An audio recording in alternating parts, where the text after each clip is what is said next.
সারাদিন নিশ্চয়ই ফেসবুকে এই রকম ফটো থেকে কার্টুন বানানো দেখছো, মানে আমি ট্রেন্ডিং গিবলি আর্টের কথা বলছি।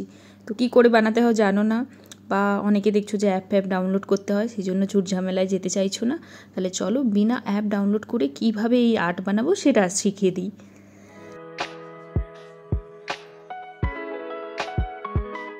প্রথমে চলে যাব গুগল ক্রোমে। তো গুগল ক্রোমে গিয়ে গুগলে গিয়ে লিখবো গ্রোক এআই।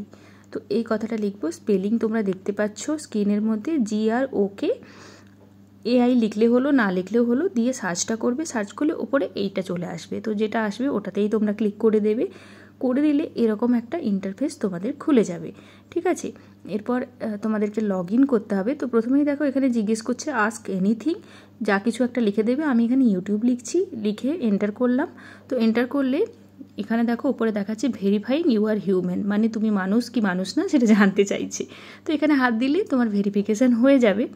এরপর তোমাকে আবারও কিছু জানতে চাইছে, যে যা কিছু একটা তুমি লিখে দিও, ABCD যা কিছু লিখে দিও। আবার ভেরিফাইং চাইছে, তো ভেরিফাইংটা অনেকবার করতে চাইবে, তো ওইটা মানে বিরক্ত হওয়ার কিছু নেই, হাত দিয়ে টাচ করলেই হয়ে যাবে। তো এরকম একটা ব্যাপার আসছে। তো এখানে চাইছে তোমাকে লগ ইন করতে, আমি কন্টিনিউ টু গুগল করলাম। তোমরা পাসওয়ার্ড দিয়েও করতে পারো।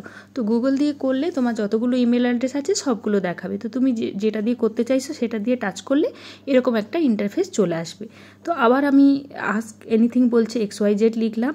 তো দেখো এরপর এসে গেছে। তো এগুলো কি এসেছে, এগুলোতে মন না দিয়ে নিচের দিকে চলে যাব।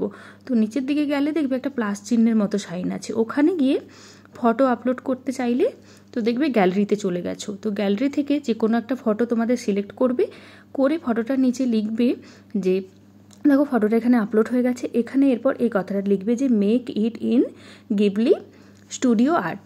তো এই কথাটা লিখে এই যে ওপর দিকে তীর চিহ্ন দেওয়া আছে, মানে এইটাতে তোমরা ক্লিক করে দেবে। তো দিলে কি হবে, কিছুক্ষণ তোমাদেরকে সময় লাগবে। এই যে থিঙ্কিং 1 2 3 সেকেন্ড করে বারবার দেখাচ্ছে, তো ওই অতটুকু সময় ধৈর্য ধরে অপেক্ষা করে নিও।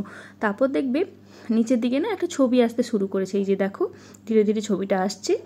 তো এখানে দেখো আমার ছবিটা চলে এসছে। তো এটাকে এবার পুরোটা ছবি আসার পর কী করবে, হাত দিয়ে টাচ করবে, করলে নিচের দিকে একটা সেভ অপশান দেখাচ্ছে, ওখান থেকেও সেভ করতে পারো, বা হাত দিয়ে টাচ করে না এই ডাউনলোড বলে একটা অপশান আসছে, এই দেখো ডাউনলোড ইমেজ করে আসছে। তো ডাউনলোড এখানে আমি করে নিলাম, নিলে কিন্তু এটা গ্যালারিতে সেভ হয়ে যাবে। তো এইভাবে তোমরা বানিয়ে ফেলো।